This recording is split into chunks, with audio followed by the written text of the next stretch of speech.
Hello guys, আবার চলে এসেছি একটি মিনি ব্লগ নিয়ে। এই দেখো, আমি আর দিদি সাজুগুজু করে আজকে চলে এসেছি আমাদের গ্রেট বিনয়দার ঘরে। আর আমাদের বিনয়দা কোনটা সেটাও তোমাদেরকে দেখাচ্ছি। আর আমাদের রাত্রে ডিনারের ইনভাইট ছিল। আর এই দেখো, এখন আমরা বসে ওয়েট করছি কখন টেস্টি টেস্টি খাবারগুলো আসবে। আর এখানে দেখো, বাচ্চারা পুরো হাল্লা করছে ঢোল নিয়ে, আর আমার সোনা বাবাও খুব খুব এনজয় করছে। আর এই হচ্ছে আমাদের গ্রেট বিনয়দা।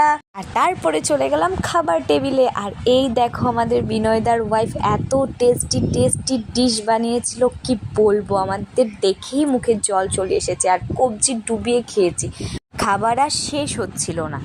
আর এই দেখো, এই হচ্ছে আমাদের বিনয়দার মিসেস, যে এত টেস্টি টেস্টি খাবার বানিয়েছে। আর লাস্টে ছিল এই দেখো, এত এত মিষ্টি আর দই। আর তারপর আর বেশি দেরি করলাম না, চলে গেলাম বাড়ি। বাই।